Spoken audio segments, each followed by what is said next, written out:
Good morning, everyone. Thank you all for coming. It is an honor to have everyone here. Just before we begin, I think maybe we'll just get everyone to introduce themselves, starting with Raf. Thank you, Austin. Hello, my name is Rafati. I'm one of the SGs running BGIC this year. Hi, I'm Meryl Grant, and I am the teacher in charge of the training and of the conference this year. Dr. Peter Tay, CEO of Gleneagles, JPMC. Good morning, everybody. Tony McFadden, Executive Principal of ISB. Hello, hi, good morning. I'm Zubaidah. I'm the founder of the Impian Project, and I'm a keynote speaker tomorrow. Assalamualaikum and good morning. I'm Lailatul Zubaidah. I'm the production manager for BLNG. Good morning, everyone. I'm Albert Huang, a business development manager at Dynamic Technologies. Thank you all. So I think we're going to get... Oh, that's loud. I think we're going to begin. I will hand over to Mr. McFadden to get started. Thank you very much. Cool. Well, good morning, everybody. As you... can you hear me okay? As you know, or many of you will know, this is our 18th conference in such ways. We've covered many themes over the years, and I think year on year the conference has got bigger, brighter, stronger, better. The debates have got more informed, and the students have really got into it, and this year is no different. And I'd like to start by just congratulating everybody at ISB, for Meryl, for Eileen, who's at the back there, and particularly for all the students, because I think the big thing to remember here is this is a conference by students, for students, and although there's some staff help, it really is, the emphasis is on students leading the project. And with the lockdown and the COVID-19 protocols that we've had to follow during the academic year 21-22, we've had a much more compressed time in which to organise the conference. So it's with extra congratulations, really, we say well done to all of our student leaders and our staff to get the project to this point, because it's been quite a tough assignment. Lastly, before we go to the question and answer session, just to say how excited we are.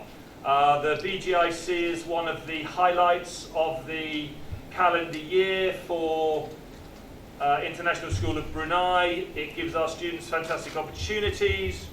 We're absolutely delighted to work with all our various sponsors, and we're delighted to work with many of the local schools as well, whose students also get a fantastic opportunity to join into what is the equivalent of a sort of model United Nations conference, with all of the associated leadership and communication skills which come with that. So I think as far as Brunei is concerned, BGIC occupies a really unique place in the school calendar, and it really is quite a fantastic event. I'm absolutely delighted to welcome two fantastic guest speakers to this year's conference, and I know there'll be questions to them and they'll say a little bit more, but just on behalf of ISB, to both of you, I'm absolutely delighted that you accepted our invitation and welcome to you. So without further ado, thank you very much indeed, and let's proceed. We are now going to the questions and answer section. I think that I will start. I have a quick question for Mr. McFadden. After seeing the flow of the ISB events and how it runs, BGIC obviously, do you think that it is something that you would be interested in implementing or following a similar system in any future schools you go into work at? Thank you. There's a short answer and a long answer. The short answer is yes. The longer answer, I guess, is the reasons behind that. I think that students today, you are young people, face a multitude of challenges going forward into the 21st century, into the world of work, into this sort of global village that we all inhabit. And we all know that academic qualifications are incredibly important. And our students, along with those from other colleges that join us, work very hard, and we're always going to strive for academic success. And academic success is important because it's the next stepping stone on to university and apprenticeships and a life. But I think the other side of that comes to what I would term the soft skills.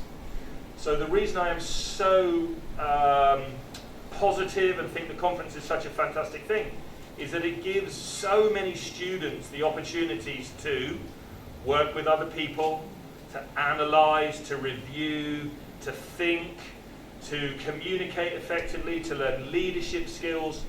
And these are the skills that employers want and that the young people of tomorrow, are going to need going forward in any number of careers, however important information technology and computer science becomes. You know, we are still talking about humanity and solving the problems of the world and the complex situations is only going to come through young people, human beings coming together and discussing and negotiating and learning and being empathetic and understanding other cultures and points of view. And I think that BGIC typifies all of that, which is why it's such a wonderful thing to do. Thank you. Are there any other questions for anyone else? Just raise your hand so I can run to you with the mic. I have a question for Dr. Peter Tay. Is that as technology in the medical industry develops, do you believe that there are any ethical quandaries or issues that JPMC believe will become more prevalent as previously mentioned technology develops and may become more used, more maybe even more invasive in the body? Yeah. So, can you hear me? So before I go there, I'd actually like to echo Mr. McFadden's comments and just start with a very short story. Together with me in medical school, and I did my med school in Singapore, was a colleague of mine. We graduated, we did our housemanship. He didn't do well at all. And the reason he didn't do well was that he couldn't get along with patients. Can you imagine a doctor not being able to get along with patients? Med school did not teach him the soft skills. And eventually he ended up as a specialist in forensic medicine. Obviously, he's now talking to dead bodies. So it was actually really so important that education is holistic, it's well-rounded, academic qualifications is multiple. I was just talking to Eileen about it. But the soft skills, the leadership, the interaction with people, that's really so important that cannot be overemphasized. Okay, so having said that, ethical. Yes, so perhaps we should just think about that as what are some of the new sort of technologies in medicine, and I'm no expert, but I would classify them as, so for example, the first one would be electronic health records, and everybody who's now on your handphone is BruHealth. So BruHealth has now sort of evolved, and now you have, the idea is actually to have all your medical records in one place, and it's portable, and it's only accessible by you, and you can give access to people that you want to. That would itself give rise to some issues in terms of confidentiality, in terms of privacy, who has access to your records, and so on. So that's one. Genetic testing, this is the rage nowadays. Ever since the human genome was actually sequenced, now genetic testing is really coming to the forefront, and a lot of companies find that there's a lot of money to be made, basically. So if you sequence your gene, you can even tell from birth what kind of sort of genetic defects you have and your predisposition to genetic diseases, number one. But more and more diseases like hypertension, diabetes, these are multifactorial. They're finding that you can also do that and assess your risk. And of course, the extreme to that is, having a double mastectomy because you think that you have a very high or a high risk or a big family history of breast cancer. So another ethical issue will arise with that. And if you do genetic testing, then the next logical step is CRISPR technology, which is gene editing. And once you go there, then you're talking about designer babies. So currently, a lady who's pregnant, 22 weeks, she goes for ultrasound scan, and she does fetal abnormality scan. She does blood for trisomies, okay, Down syndrome, and so on and so forth. So that was the traditional way that you go and assess risk for fetuses. Now, you have even more powerful tools for you to actually look at the fetus. And where does it stop? You start designing babies, you start designing things out of babies, Where then do you draw the line? So that's another ethical issue that you have to start looking at, and it's probably not far away. It's already here. Then targeted treatment. Nowadays, if you are looking at the literature in terms of cancer treatment, chemotherapy, radiotherapy are things that are still there as the baseline, but we are now doing more and more immunotherapy. So these are targeted. You look at the cancer itself, you do genetic sequencing and testing of the cancer, and then you do targeted treatment for these cancers in terms of immunotherapy drugs and so on. Obviously, these drugs are very, very expensive. One treatment can cost you $50,000.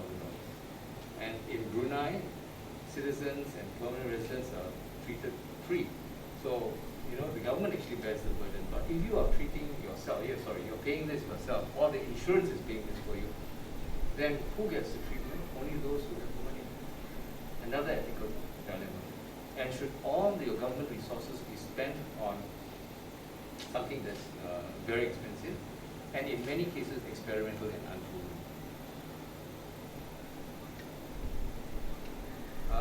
So basically I think the other thing, a bigger issue is IT and AI-enabled technology for medicines. I think you also have read that now more and more AI algorithms are coming up in terms of diagnosis of diseases. And then, of course, wearable devices. Everyone has a Apple Watch on their arm, and tells you what your heart rate is, what your pulse is. Some of them can even read your ECG, tells you how much REM sleep you have at night. But as technology evolves, that will go on, and then just imagine waking up in the morning and going to the toilet, and the toilet bowl will tell you that your uric acid is high, or your urea is high, your sugar is high, or something, and actually tells you what you need to do, your medication and so on. When you sleep, what kind of sleep do you get? You need to get more sleep or something like that. So this will be a bit more intrusive, and all this will be hooked up to databases. Again, privacy of data, because now big data is so important. A lot of data companies mine these data for their own purposes, right? So again, ethical dilemmas in terms of that. So I think that as we all advance, sure, there are a lot of exciting things that are happening, but cost is one thing, who gets what is another ethical, big ethical issue. And then eventually doctors may get phased out by robots, we do robotic surgery and so on and so forth. So I was talking to some students earlier, maybe medicine is not such a good career path that you might want to think about in future. So, my 2 cents. My question is for Ms. Zubaidah. So, particularly over the last few years, because of COVID-19, the COVID-19 pandemic, the issue of having a shortage of medical staff and resources has become quite a big issue in many countries. So my question is, what measures can be taken to avoid a shortage of nursing, either here in Brunei or on a more global standpoint? Hello. Okay. Thank you. Izzy, wasn't it? Yes. Okay.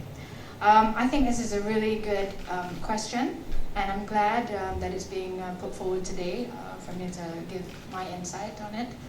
There's definitely a global shortage of nurses, and I found out that there's a global shortfall of 5.9 million nurses, according to a WHO report in 2020.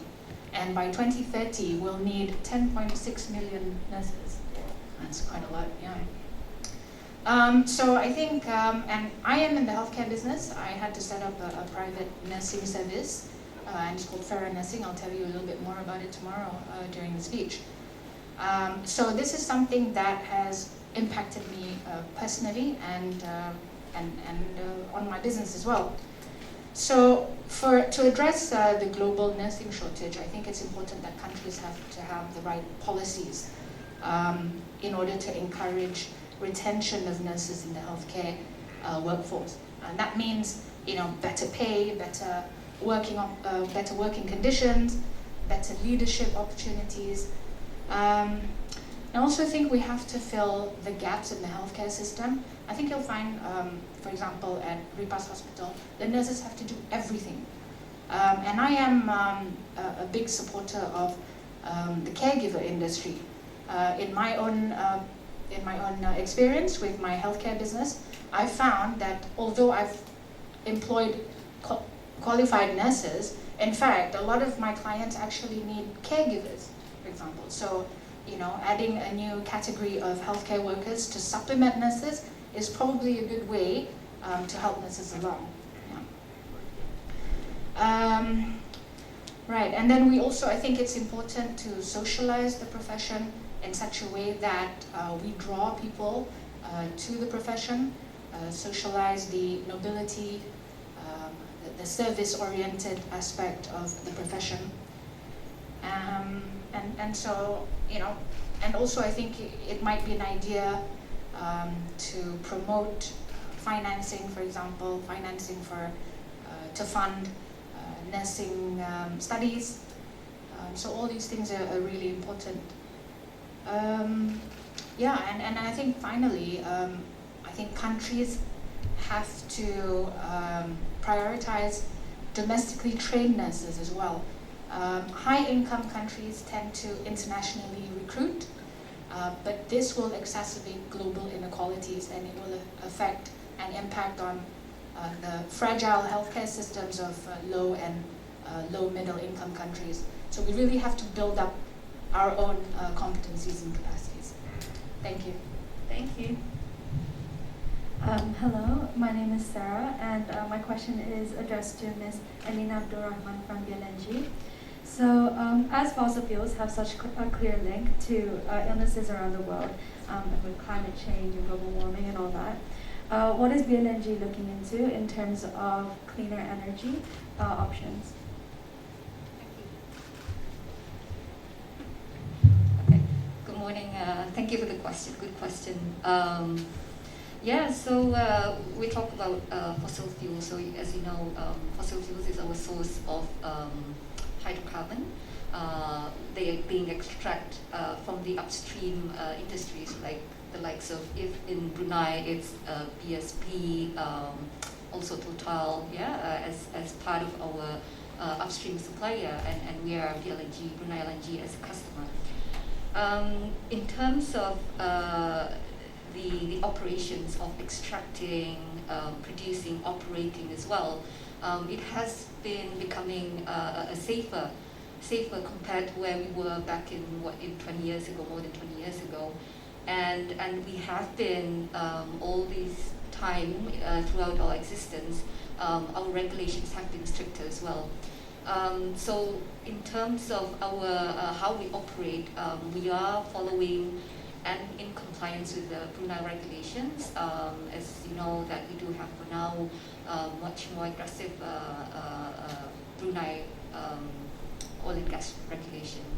And we are also, because we also we do have shareholders, the Shell, so we are in compliance with the health and safety control framework, HSCC control framework.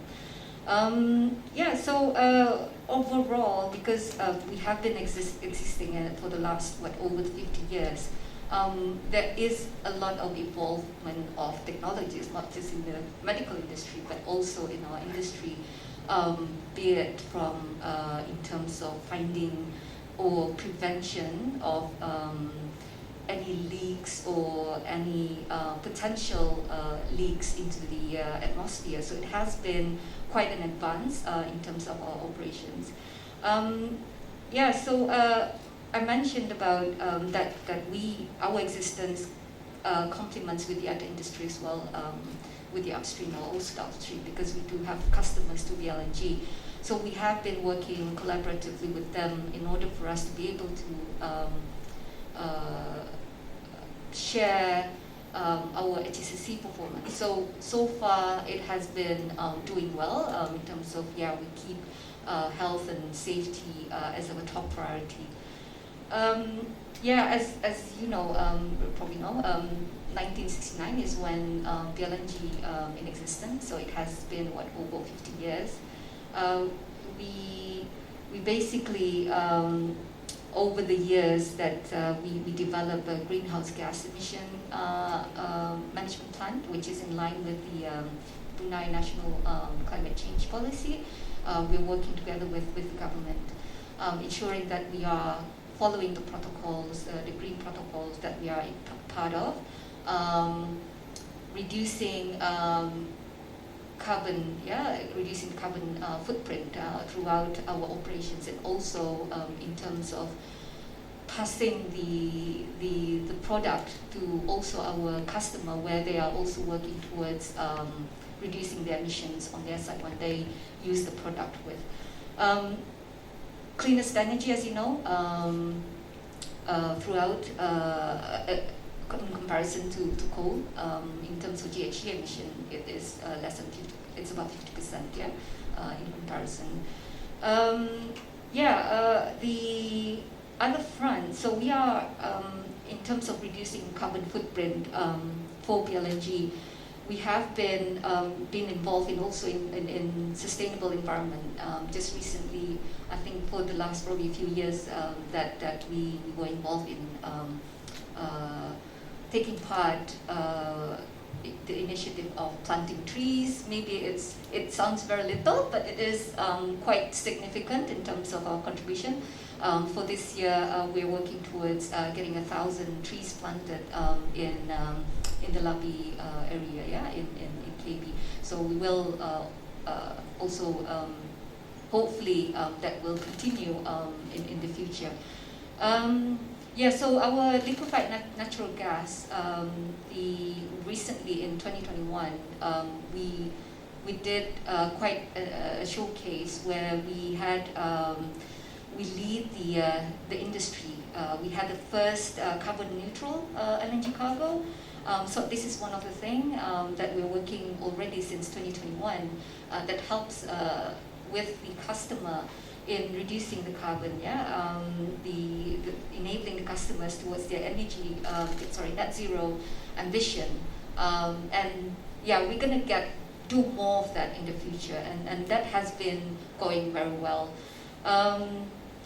Where we are as a role as decarbonization, we also looked into example of the Tenaga Surya, collaboratively with Tenaga Surya Brunei, expansion of Tenaga Surya Brunei by 2025. We're going to invest on 3 megawatts of energy with their solar expansion. So of course this will support the national objective of achieving 100 megawatt by 2025. And we practice what we preach. Hopefully, in 2, 3, 4 years down the road, the offices and buildings of BLNG will be also supported by the solar power. We use quite a lot of power in BLNG in itself because we are self-sufficient, coming from our own power generation. But to top that up is using the solar power in the future. The other initiative that we have done also starting in 2019 was the hydrogenation plant, not BLNG per se, but we provided the fuel gas to a Japanese company.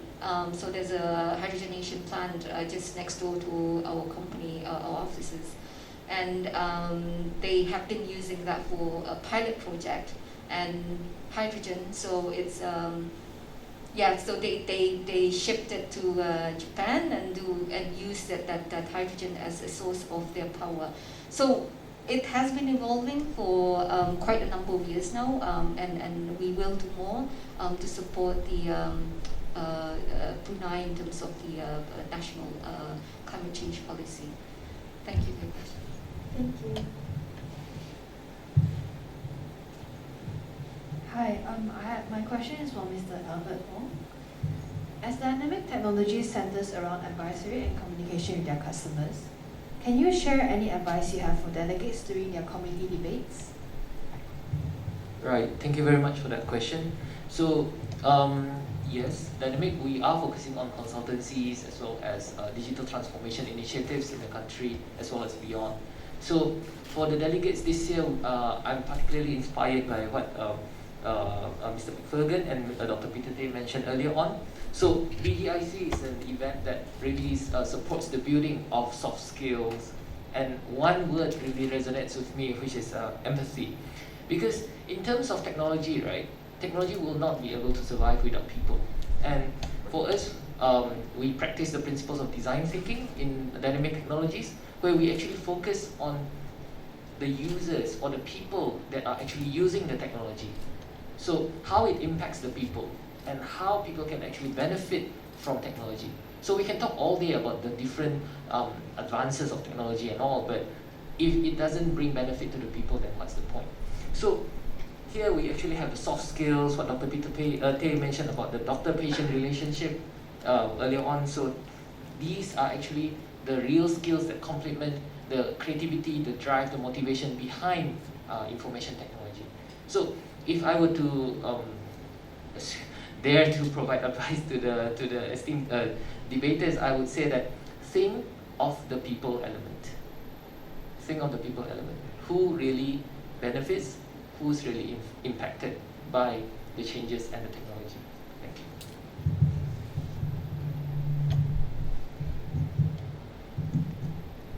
Hi, I'd like to ask Ms. Zubaidah, in what ways can we as a community provide support for frontliners?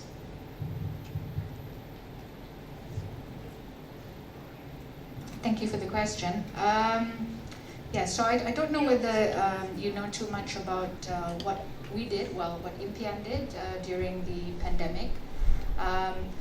But I started a Scrubs campaign. It was called the Scrubs for Brunei. And that was a really fun thing that I embarked on. From a very modest campaign during the first wave, we supplied the government with, initially it was supposed to be like 100 scrubs. We ended up supplying the government with 3,400 scrubs through community fundraising. So, you know, that was one way. That was one way that the frontliners were assisted during the pandemic. A lot of other NGOs also supported the frontliners with food, sustenance, and all that. And I think there was a big campaign also for mental health support. I think through family and friends of frontliners. I think at this stage where we're at in the endemic stage, I think the most important thing we can do is just try and keep the numbers down by adhering to the SOPs, regardless of what the numbers look like every day. And that's so that we don't put a strain on the healthcare, continue to put a strain on the healthcare system, and then that way, the frontliners, we're not having to deal with huge numbers on the front lines. I think that's pretty much what I have to say on supporting the frontliners. Hi, I have a question for Mrs. Grant. What benefits can delegates expect from participating in BGIC? Thanks, Mina. I have to echo a little bit what everybody else has said, which is that for me, this is a very meaningful day in my career, because I teach a class called Theory of Knowledge, which is a special class that we have at ISB. I think we're the only school internationally that teaches this class all the way through. And it's a class that is very much geared around thinking about where our knowledge comes from, about asking really good questions, and really trying to teach students how to live a meaningful life where they are considering the decisions that they make and the way that those decisions impact other people in the world. And I look around this press conference and I can see all of these students who I teach this class to, and I've watched them develop these thinking skills over a number of years. And for me, their involvement in this conference is so special because it's a chance for them to really put these skills into action and to really see what they mean in terms of making a difference in the world and not just having a conversation in a classroom. So for me, I it's a very great day after 26 years of teaching and 6 years being involved in BGIC to look around and see such lovely, great thinkers, really analytic students who have really developed these negotiation skills and who work so well and are so confident in their public speaking. And for me, it has a lot of meaning for to have a conference and to be involved in something like this, especially because one of the SGs is my son. And I know that he has had a very good experience with this conference over the last 6 years. And so not just as a teacher at the school with all of these great students that I've taught, but also to have my son involved as a parent. This is very meaningful. I would say that the opportunities that the conference offers to not just ISB students, but to all of the students who get involved in this conference, are things that can sort of be addressed in a classroom and they can be practiced in a classroom, but they can't always be completely exercised. And I think BGIC really gives students an opportunity to put these skills into real world practice. I got my degree in politics a long, long time ago in America.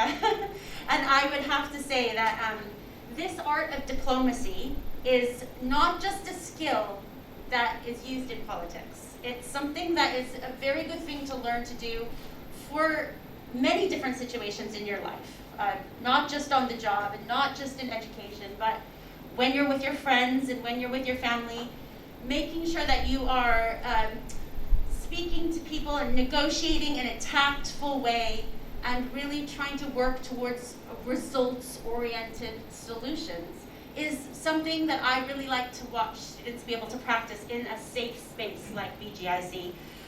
But I guess on top of that, it is really a fun conference, and I can see everybody nodding, but I know that these students don't spend their weekends at this conference just because it's hard work and just because it looks good on their CV or their job application later. It really is fun.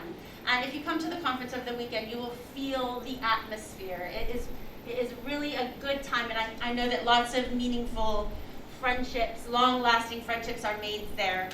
Lots of good memories that will last much longer than the skills that they learn, I hope. So thank you for asking me. Hi, and good morning. I have a question for Mr. Albert Huang. As the Business Development Manager of Dynamic Technologies, what is your perspective on the use of technology in the medical industry and how it can ensure greater success and efficiency? Thank you for the question. Thank you for the question. Right, from the perspective of technology, as per your question, in especially addressing the medical and healthcare industry. So, in dynamic technologies, we tend to think things on a higher level, hopefully, that it is more than just technology. We have to look at digital transformation as a whole, as a holistic model. So, this is where we actually look into the what MIT actually, principles of digital transformation in MIT is actually people, process, and technology. So when we consider this in the context of dynamic technologies methodology, as we call it, so we actually have process automation or business process reengineering. So that is one way that we can look into it. We have smart infrastructure. I believe that Dr. Peter Tay also expounded a lot about AI, about wearable technologies, devices, etc. We also have the data efficiency and integration. This is where our electronic health records really play such an important role, and also us as patients, how we interact and keep our data, control our data for the sake of our better health, right? So, and that's three, right? And we also have the platforms. We have, advancements in technology. We have so many better platforms nowadays. We have blockchain, we have AI, we have IoT, for example. All these technologies come together and what we call as a convergence. So convergence will actually allow us to look at digital transformation in the medical and healthcare industry better, and how it actually benefits the real stakeholders of the industry, which is the people. The third leg of the MIT principles of digital transformation, basically. So, what our presenters will be sharing this weekend, Dr. Chia Lim, our expert from the University of Cambridge, who has recently joined us from PricewaterhouseCoopers. So she is really looking into the patient journey in the healthcare industry. So how the patient, when the moment he or she interacts with the healthcare industry, with the professionals, with the systems, with the technologies, how is he or she really impacted and experience going through that system and benefits through the system from day one until the end. Right, so hopefully that gives a little insight of what our presenters will be talking about this weekend about technology in healthcare. Thank you. Hello. My question is for Rafferty Grant Perry, one of our Secretary Generals. As you've recently graduated from ISB, what has given you the drive, or what has made you want to come back and take part in one more final BGIC?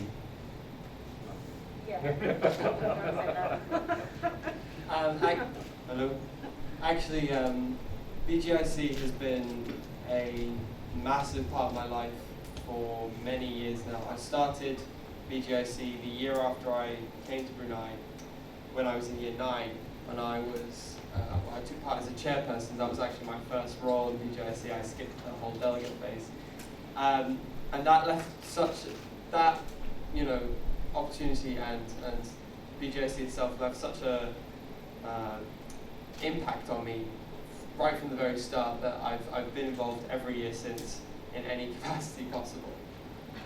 Last year again I was chairperson. The 2 years before that I did delegate, and every single time it's been it's been a massive opportunity to learn, to grow, to make connections with other people in Brunei, and that is what BGIC is about. So really the opportunity to come back this year and take part as an SG was really the crescendo, the culmination of my journey through BGIC over the years. And it's been everything that I could hope. It's been a wonderful, stressful but wonderful opportunity and experience, and I wouldn't trade it for the world. BGIC is a one-of-a-kind event. It really is, and it has an incredible impact on, I think, every person who gets involved. And honestly, I think it's something that has kind of subtly shaped Brunei. I mean, I only really realised this actually when we were doing the press release for BGIC earlier this week. We were talking to me and Aina, another one of the SGs. We were talking to an interviewer on RTV, and she mentioned how she had taken part in BGIC as a delegate back when she was in school, back when it first started, and how she remembered Miss Wong. And it kind of hit me for the first time how long BGIC has been going on, but also how much of an impact it's had. There are people who have been doing BGIC or have been taking part in BGIC and are now in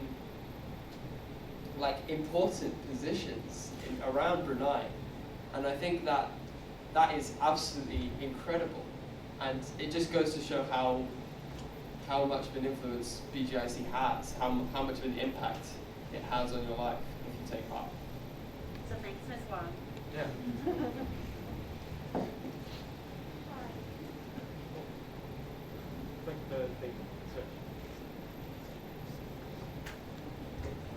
Hi, my question is also for Rafferty Grant Perry. So, by having the conference at a later date this year, it has coincided with a lot of students' final examinations and even important deadlines. So, how have you supported these students throughout their conference? So yeah, partially because of COVID, partially because of the way we decided to do things this year, we have shifted BGIC to later into the year, to now. Usually it does happen a couple months ago, we're doing it now.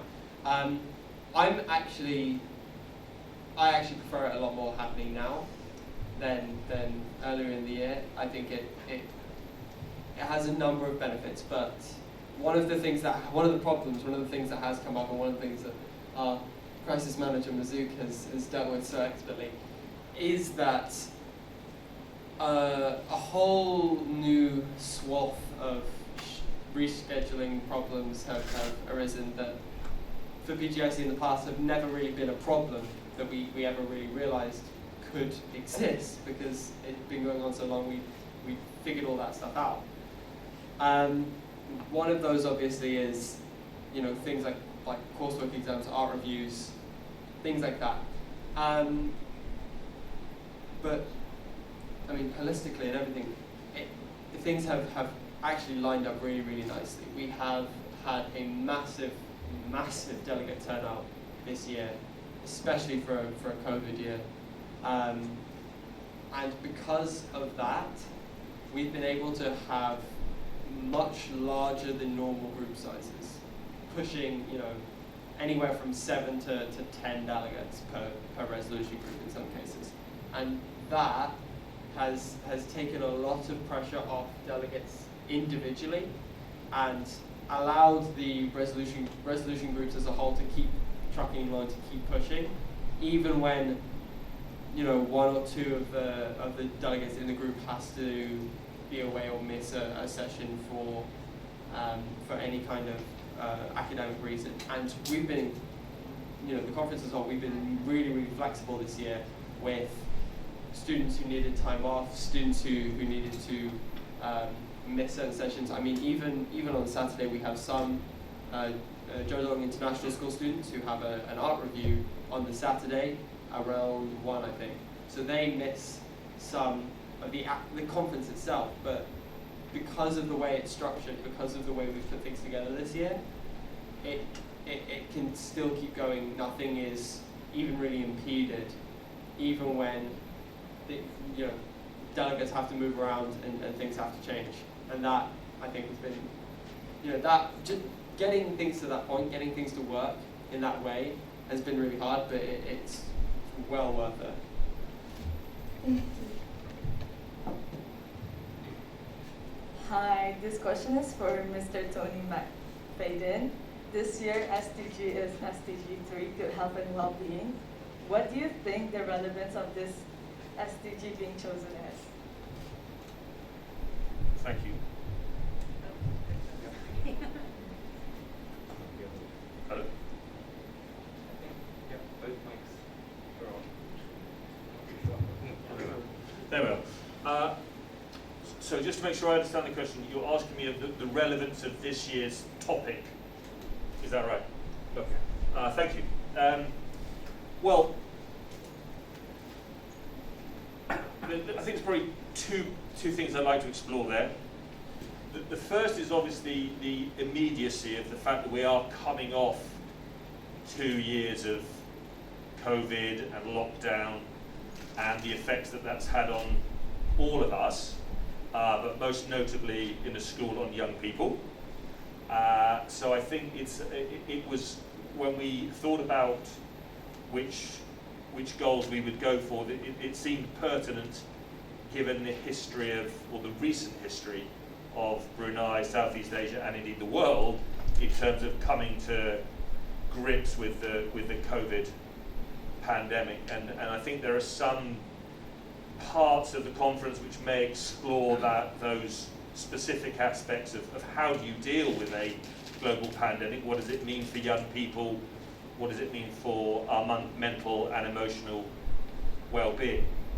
But actually, the other thing I would shout out a little bit, because my own expertise is in physical education and in young people's physical activity. And we've quite rightly this morning heard a lot about AI and medicine and technology, and those things are becoming increasingly important and will have a growing role in our lives.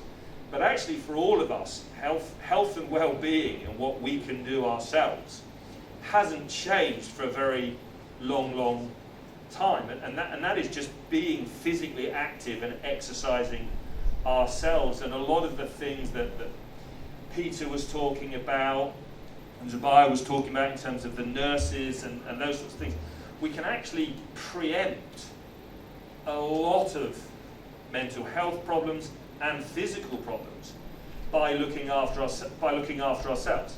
And of course that does come back to, we've used words like empathy, meaningful, impact, and all of those things actually surround this notion of fairness and who has access to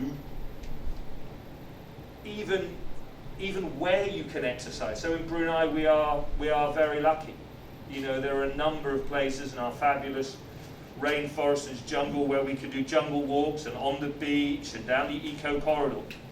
There are places you can exercise, but around the world, in some of the mega cities and some of the countries that are still developing, people's access to just being able to exercise safely, or the lifestyle that they lead, the work that they do, limits the amount of physical activity they can do. So I think that the conference, whenever it was set, the debates, the topics that the students have set, actually which relate to notions of fairness, and we think as a panel we keep coming back to this, but that's why these sorts of debates and conferences are so important. Who can access healthcare, who can benefit, who can access exercise, schooling, knowledge, all of those sorts of questions which will be up for debate this weekend. In fact, come back to humanity and fairness, and I think that's why this conference around, you know, health and well-being is so important, because everybody is entitled to good health and well-being, and yet there are great disparities in Southeast Asia and around the world, which I think that as global citizens, and that's one of the things we're working on, and international understanding, those are the issues of the day that we all need to work towards to ensure that there is understanding and sympathy and empathy around the world, and everyone has access to what is a human right to good health and mental well-being. Hello, my question is for Dr. Peter Tay. How do you think technological innovations in the medical industry will affect healthcare equality in the next decade? Yeah, okay, thank you for that. I think I spoke a bit about this earlier. One of the first things, of course, would be, you know, as I mentioned, electronic medical records. Now, that is being rolled out to a lot of people, especially in Brunei. In Singapore, for example, electronic medical records have always been there, but every hospital has their own system. So can you imagine going to one hospital and then another hospital, and the other hospital will not know what your records are, what allergies you have, what conditions you have, what medication you've been taking. With a level playing field, if everybody implements the same kind of medical records, or even better, if you carry your own medical records with you on your phone, for example, you can go to any healthcare provider and they'll know exactly what you have and what medications you're on, and whether you have drug allergies and so on and so on.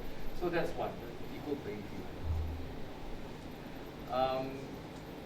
The others would be the more expensive ones, as I earlier mentioned. That actually exacerbates the inequalities, and at the moment, unfortunately, only the rich people can actually afford certain tests, certain treatments, and some of them even experimental treatments. So I think that as technology progresses, and we know that once it progresses over a certain period of time, and then it gets established, once that is, then it becomes a bit more level playing field. So before that happens, while technology is still developing, that period is where inequality still happens. So if you just look at the outbreak of COVID in 2019, what happened? Initially, all the rich countries in the world were scrambling even for respirators. You remember that? And I think Brunei had one shipment that was diverted from arriving here. And once the vaccine started rolling out, what happened? All the rich countries booked up everything. And even today, I think the immunization rate for Africa, for example, is much below what the WHO would like where it is. So unfortunately, I think with medical advances, things will take some time before they actually spread. And once they're established, then that's where you get a bit more inequality. Unfortunately, before that happens, this problem of inequality will still be. Thanks for that question. It's not a good answer, but Sorry, Fiona, just before you start, we are on a small time constraint, so I think we've only got 2 more questions in us. But great conversation. Fiona, you go now. Thank you, Ozzy. So my question is to Ms. Zubaidah. So you mentioned about needing to add a category about caregivers. So how important do you think it is to provide special aids for individuals in Brunei? Thank you for the question. Right, I'm going to address this question from an engagement with persons with disabilities perspectives. As I know, many people struggle with navigating their way around persons with disabilities. I think the same considerations will apply in terms of cultivating the right attitudes in caregivers for persons with disabilities. Right, so I think just to start off, I probably want to give this sharing a little bit of context. I cannot claim to be a special needs expert. I'm not a doctor, not an academic, but I am a special needs parent. So the sharing today is going to be a very personal sharing of insight on how to navigate your way around persons with disabilities, children in particular. And it's really interesting that empathy has been thrown about quite a bit this morning. I think it's a testament to how important it is to be empathetic in this world right now, and I think it's one of the biggest reasons why we actually got through the pandemic also, that we had a lot of empathy for each other, for frontliners, you know. I think the whole world pretty much came together to get through the pandemic. And so having empathy for persons with disabilities is extremely important. When I first had I have 2 children with special needs, and when when people found out that I had 2 special needs children, the automatic response was, "Oh, I'm sorry," which in the beginning I didn't quite know how to react to because it was such a new thing for me. I didn't know what the right response was. But over time, I felt actually quite, I don't know, I think I felt quite offended when people offered their sympathies, because it meant that I had, sort of gotten, like I got dealt a bad hand. But that simply wasn't the case. So it's important that when you are, when you're interacting with people with disabilities, it's important to convey empathy, not sympathy, because pity is the last thing that people with disabilities need. And so I for the benefit of everyone here, I thought I'd look up the difference between empathy and sympathy just to illustrate the difference. And so I found that empathy is about connecting with the other person instead of trying to find an appropriate response based on your own understanding of what the response should be. I don't know whether that makes a lot of sense right now, but it's worth looking into the difference because attitudes make a lot of difference to inclusion of people, of persons with disabilities. So when engaging, with people with disabilities, it's important that you are kind and compassionate, appreciate their strength. You focus on what they can do rather than what they can't do. I think people, as human beings, we gravitate towards people who are who look the same as us, and act the same. But I think we have to appreciate the differences, the diversity in our society, for us to truly be inclusive and in working towards the SDGs as a whole, and not just for SDG 3. I think last but not least, I would say that it's also important to not assume that a person with disability needs help. Again, this comes back to being naturally sympathetic, rather than empathetic. So I think it's important for people to know that before offering aid or assistance, that you find out, that you try and understand whether they really need it or not. Because I think if you assume that they need help without asking, then it's also very limiting, I think, for the person with disabilities. Thank you. Thank you.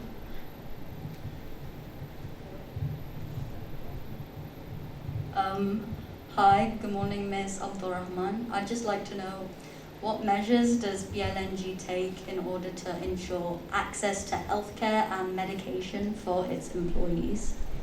I was looking for who's asking the question. Sorry. Thank you. Thank you for the question. I was listening as well. Brunei LNG, as a whole population of employees, we have about close to 700 people as employees, direct employees. And we also have the business partners or contractors who work for us, which goes even up to about 1,500 in almost at peak time. So it shows that Brunei LNG do not work without people. It's our foundation to be able to function as a company. And we can't just have all robotic technologies that will support us. It's not going to do, because we do still need people to function as a company. So overall, I like when it was mentioned living in a meaningful way. So when you come to work, I think it's the same with the rest of other people. When you come to work, you want to come happy, not being sick or being stressful. And what Brunei LNG has done is to ensure that people are able to come with accessibility to medical care, healthcare, and also not just physical.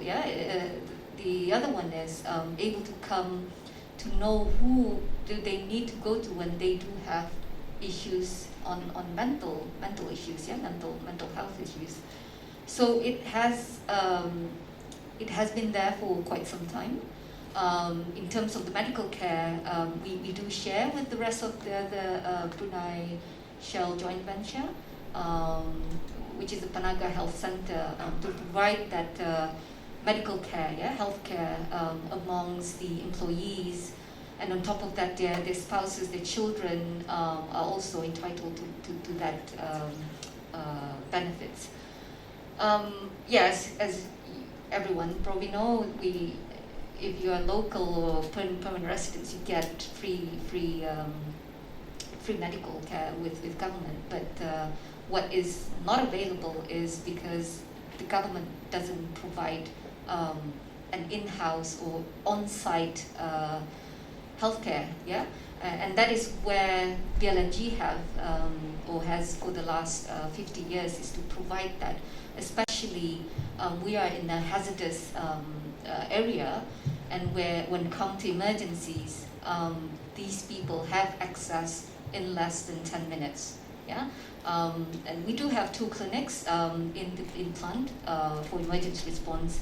In the plant, we have 2 clinics.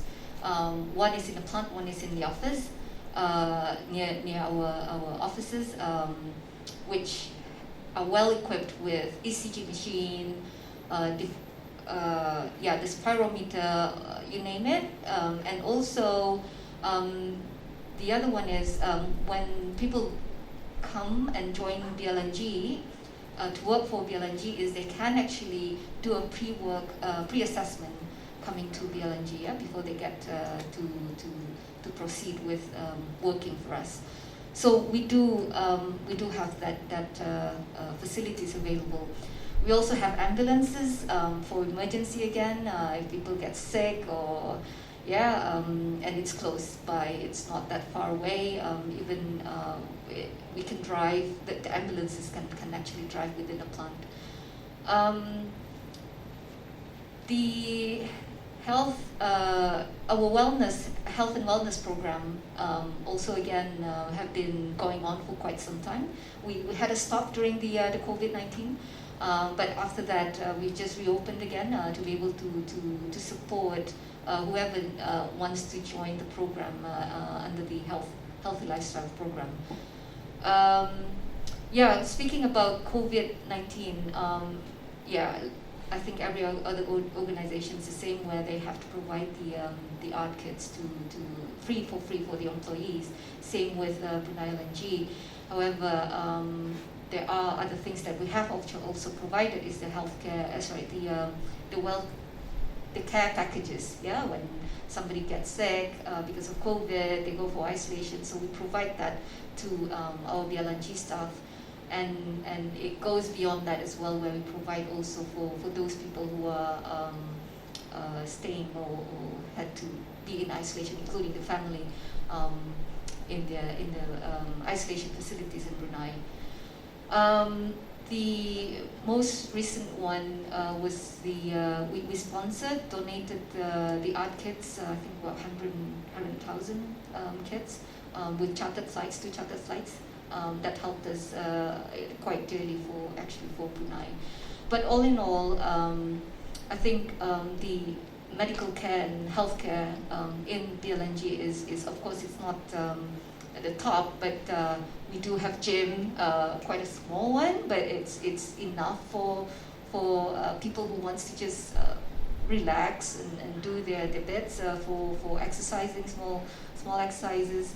We also have wellness rooms if anybody needs to wind down, if they have so much activity going on whilst they were on an 8-hour or 12-hour shifts. So I think it's quite great to see how the company provided that facility on top of what the government is giving, that removes the constraint as well from the government, which we can actually do together with the Brunei Health Center. Thank you. Thank you, everyone. That was awesome. We would just like to say another huge thank you to everyone for coming. It is an honor to have you guys here. If there are any more questions, feel free to approach them, if that's okay, after the press conference.